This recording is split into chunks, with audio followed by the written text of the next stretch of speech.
Senator Rick Scott, good to have you. So what do you make of this this unbelievable, the arraignment against this former president who's running for president of the United States? What do you make of this?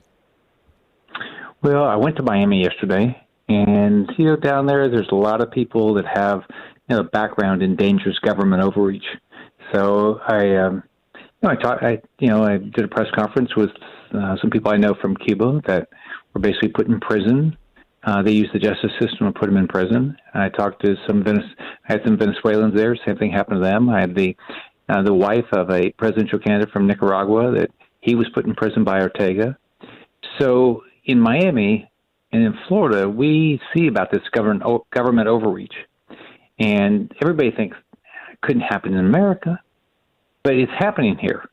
So think about it. Hillary Clinton can go wipe a server clean, can bust up cell phones with classified information on them while she's under a subpoena.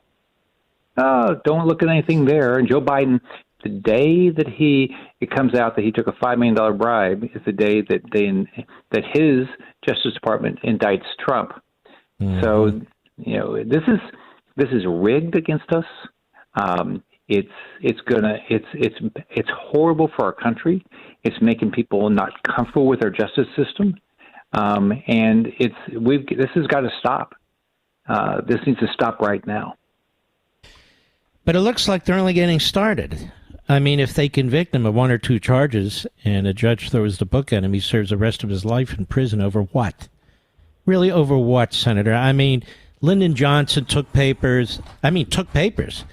Hillary Clinton, you point out, multiple cases of obstruction. Donald Trump didn't destroy any documents. He didn't alter a single document. They got all their documents. They just didn't get him as fast as they wanted him and in the way that they wanted him. Everything here is unprecedented. Why didn't they break into Biden's house? Yeah, why didn't they break into Biden's house? Why? I mean, these are strewn all over his garage at the University of Pennsylvania, and it's an unbelievable number of boxes.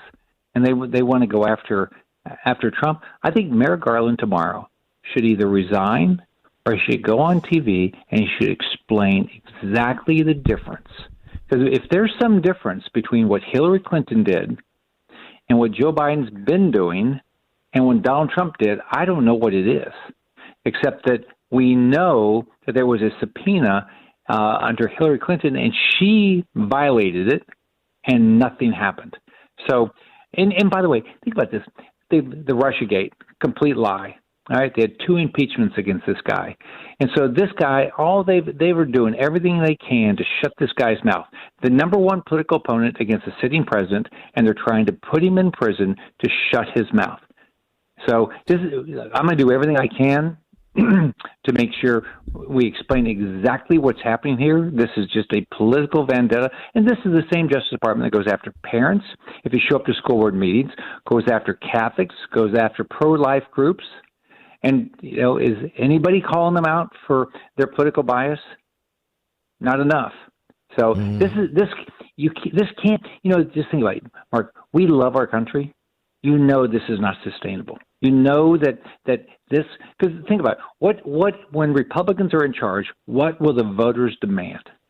They would say, well, you better, if I elect you, you better be doing the exact same thing against those Democrats. So how is that good for our country? But that's exactly what's going to happen. And Senator, we now have information. I mean, Chuck Grassley's not a knucklehead. Comer's not a knucklehead. Now we know why they were covering up this document, this bribery document. And then they redact out of it. They have the gall, the FBI to redact the teeth of the stuff, which is that there are 17 recordings that this guy made. We don't know if he's safe. We don't know if the recordings are safe, but the FBI knows about this and still no special counsel. What do you make of that? Well, first off, we're getting more information, but my understanding, what I was told today, that document they're talking about is unclassified. Yes. So it's unclassified, and they're trying to hold it away from U.S. senators to be able to see it. So, I mean, it's unbelievable. What I don't get is they're making justice and FBI look like they're partisan hacks for the benefit of Biden. How is that good for anybody? I don't want to put you on the spot, and if you don't want to, just pass on this. You see the House leadership, McCarthy, Scalise, the committee chairman. It's all guns blasting, trying to get to the bottom of this, trying to find out what the hell's happening. They've done a fantastic job. I see a handful of you in the Senate doing the same thing. You, Grassley, we have a handful of other great senators. I don't see your leadership saying a damn thing, doing a damn thing, just waiting around to see what happens. I mean, is this what we can expect from the Senate? How bad it is. Oh, it's ridiculous. I mean, so Ron Johnson, when I got up here, I've been up here 4 years. He was the chair of the Homeland Security Committee. He's great. So everything that's coming out right now is stuff that we had an inkling of, and he couldn't get the Republican leadership, all right, in the Senate to support a subpoena of Hunter Biden. And that's wrong. I mean, I don't know if Hunter Biden did right or wrong, but I'll tell you what, we ought to know what he did. When you hear all these things and you read, you look at the laptop, you look at all this stuff, say we ought to know the truth. This is sitting president of the United States, the prior vice president of the United States, and his son is doing these things. We sure as heck ought to know what's going on here, because if our government is being sold, access to our government is being sold for dollars, all of us ought to know about it. But here's my concern. This is all now rigged. We have a partisan judiciary, our Department of Justice. We got a partisan FBI, and and the truth is, it shouldn't just be Republicans. It should be Democrats, because here's what's going to happen. Once they go after all these people, right? What if they accuse you of something? Who's going to defend you? I mean, everybody ought to be up in arms about this, not just Republicans. And I'm disappointed that every Republican is not up in arms over this, but every Democrat ought to be too, because this is going to be bad for them eventually. Well, at least the Republicans. I mean, waiting for McConnell and Thune and what's the guy from John, what is his name, from Texas? I can't remember Cornyn's name. That shows you how important it is.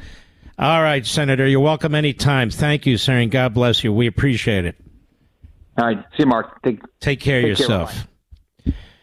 He's a very good senator, which is why McConnell hates him.